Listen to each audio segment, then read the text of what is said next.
ప్రశ్నోపనిషత్తు సమీక్ష ప్రథమ ప్రశ్న. శ్రీమద్ శంకర భగవత్పాదాచార్య విరచితము. ప్రవచనకర్త శ్రీ డాక్టర్ రాచకొండ శర్మగురువు గారు. హరి ఓం. శ్రీ గురుభ్యో నమః. గురువులందరికీ పాదాభివందనములు, ఆత్మస్వరూపులకు అభివాదములు. ఓం గజాననం భూత గణాధిసేవితం కపిత్త జంబూఫలసార భక్షణం ఉమాసుతం తోక వినాశ కారణం నమామి విఘ్నేశ్వర పాద పంకజం. సరస్వతీ నమస్తుభ్యం వరదే కామరూపిణి విద్యారంభం కరిష్యామి సిద్ధిర్భవతు మే సదా. ఓం గురుర్బ్రహ్మ గురుర్విష్ణు గురుదేవో మహేశ్వరః గురు సాక్షాత్ పరం బ్రహ్మ తస్మై శ్రీ గురవే నమః. ఓం శ్రీ పిప్పలాద ఋషయే నమః. పిప్పలాద ఋషుల వారి వద్దకు 6 శిష్యులు. 1 భారద్వాజుని పుత్రుడకు సుకేశుడు, 2 శిబిపుత్రుడకు శైభ్యుడు సత్యకాముడు, 3 సూర్యుని పుత్రుడకు గార్ఘ్యుడు సౌరాయుని, 4 అశ్వరుని పుత్రుడకు కౌశల్యుడు అశ్వలాయనుడు, 5 భృగుగోత్రము గలవాడు భార్గవుడు, 6 కచ్చుని సంతానము కాత్యాయనుడు, పేరుని బట్టి అతన్ని కబంధుడు అంటారు. వీరందరూ కూడా 1 అపరబ్రహ్మ ఉపాసకులు, అంటే బ్రహ్మమే పరమ లక్ష్యంగా కలిగినటువంటి వాళ్ళు. 2 బ్రహ్మయందు నిష్ట కలిగినటువంటి వాళ్ళు. 3 పరబ్రహ్మను వాళ్ళు అన్వేషిస్తున్నారు. శ్రీ పిప్పలాద మహర్షి నిశ్చయముగా ఆ సర్వము అంటే పరబ్రహ్మను బోధించగలడు అని నిర్ణయించుకొని సమిధలు చేతి యందు కలవారై పూజ్యనీయుడికి పిప్పలాదుని సమీపించారు. పరబ్రహ్మను గూర్చి తెలుపమని ప్రార్థించగా పిప్పలాదులు వారిని ఉద్దేశించి ఆస్తిక్య బుద్ధితో తపస్సు, బ్రహ్మచర్యము, శ్రద్ధ కలిగి సంవత్సర కాలము నిరంతరంగా శ్రద్ధగా నివసించుడు. తరువాత నచ్చిన విధముగా ప్రశ్నలను అడుగుడు. మాకు తెలిసినచో మీకు సర్వమును చెప్పగలను అని బదులిచ్చాను. అథ కబంధీ కాత్యాయన ఉపేత్య పప్రచ్ఛ భగవన్ కుతోహవా ఇమాహ ప్రజా ప్రజాయంత ఇతి. తర్వాత కచ్చుని పుత్రుడు కబంధి గురువు గారి దగ్గరికి వెళ్ళి ఈ విధంగా ప్రశ్నించాడు. పూజనీయ, ఈ ప్రాణులు దేని నుండి పుట్టుతున్నవి అని పలికను. అందులో పిప్పలాద మహర్షి ఈ విధముగా పలికను. ప్రజాపతి తృతీయందు చెప్పబడిన విధంగా కర్మ ఉపాసనలను అనుష్ఠించిన వాడు. కల్పం యొక్క ఆరంభమునందు ఆ సర్వాత్మభావముచే ఆవేశించబడిన వాడే హిరణ్య గర్భుడు, అంటే సమిష్టి క్రియాశక్తి, జ్ఞానశక్తి, సమాహార స్వరూపుడును అయినటువంటి సంపన్నమైనటువంటి వాడు. తృతీయ చేయబడే వస్తువు విషయముగా గల జ్ఞానమును ఆయన గడిచిన జన్మయందు పొంది ఉన్నాడు. అటువంటి జ్ఞానమునికే తపస్సు అని పేరు. అంటే అటువంటి జ్ఞానమును అతడు మరలా ఆలోచించను. ప్రజాపతి ఈ విధంగా తపస్సు చేసి, అంటే వేదమునకు చెందిన జ్ఞానమును ఆలోచించుకొని సృష్టికి సాధనమైన మిథునమును సృష్టించను. మిథునం అంటే జంట. అతడు మొదట ప్రజాపతి 1 మిథున సృష్టి, 2 లోక సృష్టి, 3 కాల సృష్టి, 4 అన్న సృష్టి, 5 ప్రజా సృష్టి గావించాడు. ఇక్కడ 2 విషయాలు మనందరం కూడా గుర్తుపెట్టుకోవాలి. రయి, ప్రాణము అనేటటువంటివి చాలా ముఖ్యమైనటువంటి అంశాలు. రయి అంటే వాటిని సృష్టించాడు. రయి అంటే సంపద, అదే అన్నము, అదే భోజ్యము, అదే సోముడు. దాన్నే మ్యాటర్ అని కూడా అంటారు. ముందు అది సృష్టించాడు. 2 ప్రాణము. ప్రాణం అంటే భోక్త, అగ్ని అంటే ఎనర్జీ. ఈ 2 నా కొరకు అనేక ప్రకారములుగా సంతానమును ఉత్పత్తి చేయగలవు. ఈ అగ్ని మరియు సోముడు అనేక ప్రకారములుగా సంతానమును కనగలరు అని ఆలోచించి బ్రహ్మాండము పుట్టుట అనే క్రమముచే సూర్యచంద్రులను కల్పించను. ఏ పనికైనా 1 సంకల్ప శక్తి, 2 క్రియాశక్తి, 3 ద్రవ్యశక్తి, 4 స్పేస్ అంటే ఆకాశము, 5 కాలము అవసరం. ఈ సంకల్ప క్రియాశక్తుల సమాహారమే ప్రాణశక్తి. ఆదిత్యోహ వై ప్రాణో రయిరేవ చంద్రమా రయిర్వా ఏతత్ సర్వం యన్మూర్తం సామూర్తం చ తస్మాన్మూర్తిరేవ రయిః. ఇక్కడ ఒకటి ఆదిత్యుడు. ఆదిత్యుడు అంటే గమనించండి, అందరూ కూడా ప్రాణము, భోక్త, అగ్ని, అప్రధానము, అమూర్తము, సూక్ష్మము 2 చంద్రుడు. రయి అన్నము, భోజ్యము, ప్రధానము, మూర్తము, స్థూలము. ఇవి గుర్తుపెట్టుకుంటూ ఉండాలి. గడిగడికి మనకి వివరణలు ఇవన్నీ కూడా అవసరం అవుతాయి. ఈ భోక్త మరియు భోజ్యము కలిపి ఒక్కటియే, అదియే ప్రజాపతి. అమూర్తమకు భోక్త చేత మూర్తమకు రయి భక్షించబడుతుంది. సూక్ష్మమైన భోక్త యొక్క ప్రాణము కూడా సర్వరూపమే. తినబడేది ఏది కలదో అది కూడా ప్రాణమే. సూర్యుడు నలుదిక్కులు మూలల్లో కూడా ప్రవేశిస్తున్నాడు. ప్రవేశముచే సకల ప్రాణులను అంటే ప్రాణులు కిరణముల యందు చక్కగా విక్షేపింపబడుతున్నాయి. అంటే కిరణములచే వ్యాపిస్తున్నాడు మరియు వాటిని తన స్వరూపముగా కూడా చేసుకుంటున్నాడు. ఇక్కడ ఒక విషయాన్ని మనం గమనించాలి. ఒక సూర్యుండు సమస్త జీవులకు తానొక్కొక్కడై తోచుపోలిక ఏ దేవుడు సర్వకాలము మహాలీలన్ నిజోత్పన్న జన్య కదంబంబుల వృత్తరోరుహములన్ నానా విధానోన రూపకుడై ఒప్పుచు నుండు నట్టి హరినే సేవింతు అత్రోంతమున్. వృత్తరోరుహములన్ అంటే పరమాత్మ అంతర్బహిష్ట తత్సర్యం వ్యాప్తం నారాయణ స్థిత అనే శృతివాక్యం ప్రకారం పరమాత్మ హృదయంలో కూడా ఉంటాడు. అది గమనించాలి. సూర్యుడే పరమాత్మ అనే తాత్పర్యం ధ్వని మార్గంలో వ్యక్తమవుతున్నది. స ఏష వైశ్వానరో విశ్వరూప ప్రాణోగ్రి హృదయతే తదేత దృచాభ్యుక్తం. సూర్యుడు భోక్త కనుక ప్రాణము. సకల ప్రాణుల యందు ప్రాణశక్తి అయి ఉన్నాడు. సకల ప్రాణుల ఆత్మ ఆయనే కనుక సకల ప్రపంచ రూపంగా ఉన్నది కూడా ఆయనయే. అట్టి ప్రాణరూపుడకు సూర్యుడే అగ్ని అంటే ఆయనే భోక్త. ప్రతిదినము సకల దిక్కులను తన స్వరూపముగా చేస్తున్నవాడై ఉదయిస్తున్నాడు. సూర్యుని మహిమ రున్మంత్రముచే కూడా చక్కగా వర్ణించబడినటువంటిది. ఈ విశ్వరూపుని హరిణం అంటే కిరణములు కలిగినట్టు వాడని, జాతవేదసం అంటే పుట్టిన జ్ఞానము కలిగినట్టు వాడును, పరాయణం అంటే సకల ప్రాణులకు ఆశ్రయమైనట్టు, జ్యోతి ఏకం అంటే రెండవది లేని సకల ప్రాణులకు చూపు ఒక వెలుగైనట్టు, తపంతం అంటే వేడి వెలుగులు కురిపిస్తున్న సూర్యుని బ్రహ్మవేత్తలకు జ్ఞానులు తమ ఆత్మగా తెలుసుకున్నారు. ఆ సూర్యుడు సహస్ర రశ్మి అంటే అనేక కిరణములు కలిగినటువంటి వాడు.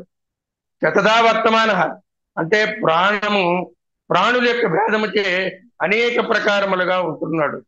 ప్రాణులకు ప్రాణమైన ఈ సూర్యుడు ఉదయిస్తున్నాడు. ఇక్కడ గమనించాలి మరొకటి, చంద్రుడు స్థూలమైన భోజ్యము, సూర్యుడు సూక్ష్మమైన భోక్త. ఈ జతయే సర్వము. సంవత్సరము నిశ్చయముగా ప్రజాపతియే. చంద్ర దక్షిణాయనమని సూర్య ఉత్తరాయణమని అంటారు.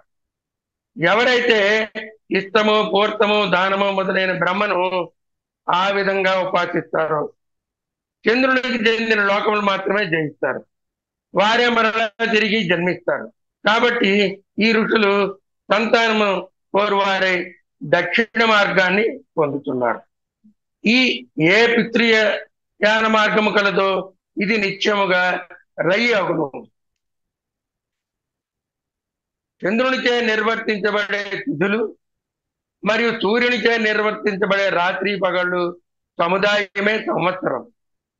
కార్యబ్రహ్మను ఎవరైతే ఉపాసిస్తున్నారో వారు చంద్రుని యందు ఉండే రైని అంటే భోగ్యమైన పుణ్యలోకములను జయిస్తున్నారు. ఇష్టాపూర్తములచే సంపన్నమవుతున్నారు. వారు ఆ లోకములను పొందుతున్నారు. కర్మఫలము క్షీణమొకటి వలన మరలా తిరిగి వస్తున్నారు. ఎందుకంటే ఈ మనుష్య లోకమును గాని అంతకంటే హీనమైన పశుపక్షాది జన్మను గాని పొందుతున్నారు.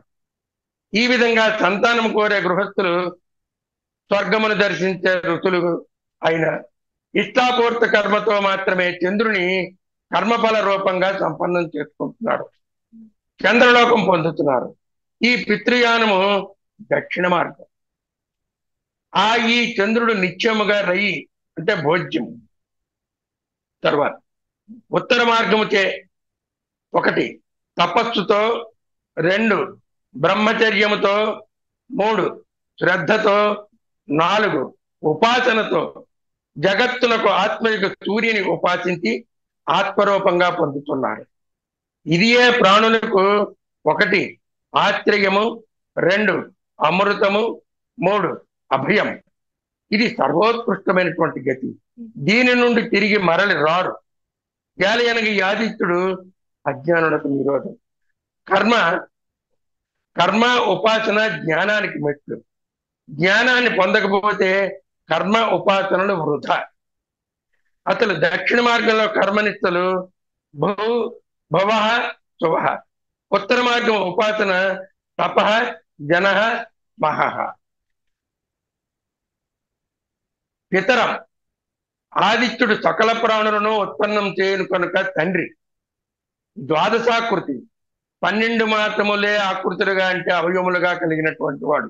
విలక్షణం నిపుణునిగా అంటే సర్వము తెలిసిన వానిగా. సప్తచక్రే అంటే 7 గుర్రముల రూపంతో తిరుగుతూ ఉండే కాలచక్రమునందు. షడరే 6 ఆకులు అంటే 6 ఋతువులు కల ఆదిత్యుని యందు సకల జగత్తు ఉన్నది. ప్రాణం ఇక్కడ చాలా గమనించండి. ప్రాణం అంటే ఊర్ధ్వగతి, అదే దేవగతి, అదే సూర్య మార్గము ఉత్తరాయణం. 2 రయి అధోగతి, సామాన్య గతి, చంద్రమార్గం దక్షిణాయనం. ఈ స్పేస్ లో కదలికే కాలము అనుభవానికి రాకుంటే పరావిద్య కూడా అపరావిద్యే. మాతో వై ప్రజాపతి సర్వ కృష్ణపక్ష ఏవరయి శుక్ల ప్రాణ సప్తాదేత రుచియ శుక్ల ఇష్టం కుర్వంతి తర ఇతరశ్చండి. అంటే ప్రజాపతి నిశ్చయముగా మాసమే, కృష్ణపక్షమే రయి, చంద్రుడు భోజ్యము సోముడు, శుక్లపక్షము ప్రాణము ఆదిత్యుడు భోక్త అగ్ని. ఈ ప్రాణ ఉపాసకులు అంటే సామాన్యులు శుక్లపక్షమునందు యజ్ఞాతి కర్మలు చేస్తున్నారు. అన్నోపాసములు కృష్ణపక్షమునందు చేస్తున్నారు. పగలు రాత్రి నిత్యముగా ప్రజాపతియే. ఆ ప్రజాపతికి పగలే ప్రాణము, రాత్రియే రయి. రాత్రి యందు రతితో కలుసుకుంటున్నారు అనేది ఏది కలదో అదే బ్రహ్మచర్యముగా చెప్పబడుతున్నది. అన్నమై ప్రజాపతి తతోహవై తద్రేతాస్తాస్మాదిమాహ ప్రజాయిత ఇతి. అన్నం కూడా నిత్యముగా ప్రజాపతియే. దాని నుండియే రేతస్సు ఉత్పన్నమవుతున్నది. దాని నుండే ఈ ప్రాణులు పుట్టుతున్నాయి. అన్నీ అన్నమే, అన్నీ అన్నాదమే. అసలు సృష్టిలో అనుప్రవేశం అంటే అంతా వ్యాపించడం అని భావించాలి. ఎవరైతే ప్రజాపతి వ్రతం అనుసరిస్తారో వారు సంతానమును కంటారు. ఇష్టాపూర్త దానములు చేసేట గృహస్థులకు మాత్రమే ఈ చంద్ర లోక రూపమైన ప్రజాహిత లోకము కలుగుతున్నది. ఇదే దక్షిణ మార్గము. ఏషావసో విరజో బ్రహ్మలోకో నయేషు జిహ అనృతం నా మాయాచేతి. విరజం అంటే శుద్ధమైనటువంటిది. అంటే ఈ ఆదిత్య బ్రహ్మలోకం మాత్రం చంద్రలోక రూపమైన బ్రహ్మలోకం అనే లోపభూయిష్టమైనది, దోషభూయిష్టమైనది కాదు. ఈ ఆదిత్య బ్రహ్మలోకం ఎవరికి లభిస్తుందంటే 1 ఎవరి ఎందైతే కుటిలత్వం లేదు, 2 అసత్యము లేదు. 3 మిథ్యా ప్రకృతి అయిన మాయ లేదు. వారు కర్మజ్ఞాన సముచ్చయమును అనుష్ఠించిన వారు అడుగురు. అటువంటి వారే ఆదిత్య బ్రహ్మలోకాన్ని పొందుతున్నారు. ఇక్కడ మనం గమనించవలసినటువంటి మరొక ముఖ్యమైనటువంటి అంశం, ఈ ఆదిత్యను గురించి ఆదిత్య హృదయంలో ఆదిత్య సవితా సూర్య కహ ఉషా గవస్తిమాన్ సువర్ణ సదృశో భానుర్ హిరణ్యనేత దివాకర అనేటటువంటి శ్లోకాన్ని మనం కొద్దిగా ఇందులో జత పెట్టుకోగలిగితే ఇక్కడ ఒక 10 రకాలైనటువంటి పేర్లు మనకు కనబడతాయి. 1 ఆదిత్యుడు, 2 సవిత, 3 సూర్యుడు, 4 ఖగుడు, 5 పూష, 6 గవిత్తిమంతుడు, 7 సువర్ణ సదృశుడు, 8 భానువు, 9 హిరణ్యరేతసుడు, 10 దివాకరుడు. ఇంకా ఆదిత్యుడు అంటే అఖండ జ్ఞాన రూపమై తెలియవచ్చేవాడని, సవిత అంటే నిదురించి ఉన్న వారిని మేల్కొల్పేవాడని, అంటే అజ్ఞానంలో ఉన్న వారికి జ్ఞానం వైపు మళ్లించేవాడని, సూర్య సర్వకోటిని వానికి నిర్దిష్టమైన పనులు యందు ప్రవర్తింపజేసేవాడని, అంటే అంతకు ముందు శవప్రాయమై ఉన్నటువంటి దేహం సూర్యోదయ కాలంతో శివప్రాయం అయిపోతుంది. ఖగ అంటే ఆకాశంలో గమనశీలం కలవాడు, అంటే సర్వవ్యాపకుడు. గభస్తిమాన్ అంటే ఆత్మ ప్రపంచాన్ని మానవులు తెలుసుకోవడానికి వీలైన కిరణాలు అసంఖ్యాకంగా ఉన్నవాడని, అందుకే జ్ఞానభాస్కరుడని కూడా అంటారు. భానువు అంటే తనంతట తాను ప్రకాశించేవాడు, తక్కిన గ్రహాదులు కూడా ప్రకాశింపజేసేవాడు. విశ్వమంతటికి కాంతివంతం చేసేవాడు, అంటే చైతన్యం కలిగేదిగా చేయడమే. సువర్ణ సదృశ అంటే ఆకర్షణీయమైన వన్నెలో ప్రకాశించేవాడు. సువర్ణం అంటే బంగారం, అంటే అద్భుతమైన లోహం. పూషాహ అంటే సర్వకోటిని పోషించువాడు. ఆదిత్యం వల్ల వర్షము, వర్షం వలన అన్నము, అన్నం వలన ప్రాణము కలుగుతున్నాయి. అన్న ప్రదాత. భానువు తనంతట తాను ప్రకాశిస్తున్నాడు, అంటే స్వయం ప్రకాశకుడు. హిరణ్యరేత అంటే హిరణ్యము రేతస్సుగా కలవాడు. రేతస్సు అనేది జీవోత్పాదక రసము, దానిని శుక్లం అని కూడా అంటారు. దివాకర పగలు జీవులను చేష్టావంతులుగా చేయవాడు. ఆదిత్య కాంతి ప్రసారము సోకకపోతే ప్రాణులు జడత్వంతో అలమటించిపోతారు. ఇంత ప్రాముఖ్యం కలిగినటువంటి సూర్యచంద్రులను అతను ఉత్పత్తి చేశాడు. ఇంకా సూర్యుడు కూడా మొక్కల్లో ఈ కిరణజన్య సంయోగ క్రియ కూడా జరిగి ఆహారోత్పత్తికి దోహదపడుతున్నది. ఈ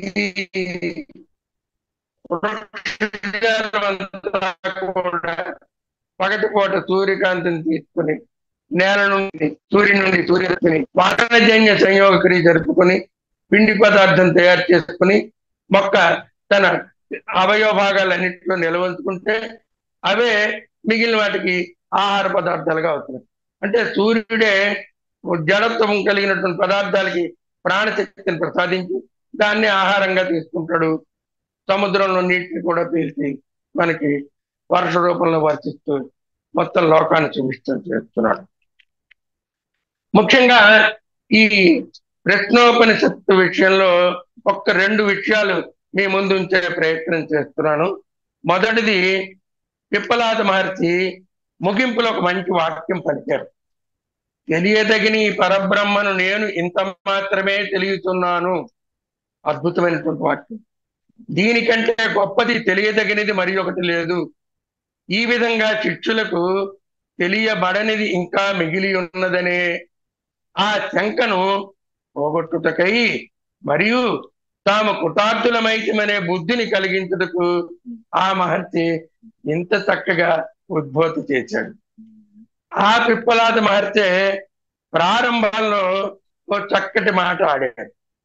మీరందరూ కూడా మరలా తపస్సుతో, బ్రహ్మచర్యంతో, శ్రద్ధతో సంవత్సర కాలమును నిరంతరంగా చక్కగా నివసించుడు. తరువాత నచ్చిన విధముగా ప్రశ్నలను అడుగుడు. మాకు తెలిసినచో మీకు సర్వమును చెప్పగలం. అద్భుతమైన వాక్యం. ఇతడు పిప్పలాద మహర్షి గొప్పతనము మరియు గురుస్థానమును మన మనస్సుకు హత్తుకునేటట్లు వినమ్రత మిళిత స్వభావంగా మనం గమనించవస్తుంది. అయితే ఇక్కడ ఈ విషయాన్ని ఎందుకు చెప్పానంటే, మన పరమ పూజ్య శ్రీమాన్ రాచకొండ డాక్టర్ శర్మ గారు కూడా ప్రశ్నోపనిషత్తును ప్రవచనకర్తగా అతనికి ముందుగా మన యొక్క హృదయపూర్వక పాదాభివందనాలు, అభివందనములు. అతను కూడా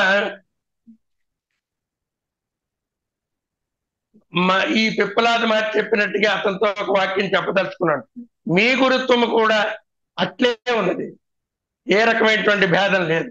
మీలో ఉండే అత్యంత విలువైన భావములు మీ ప్రవచనముల ద్వారా గ్రహించాము.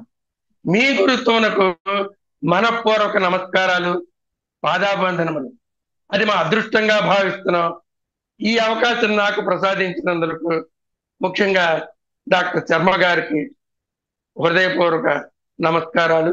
మిగిలిన సభ్యులందరికీ కూడా అభివాదాలు. నమస్కారం. స్వస్తి.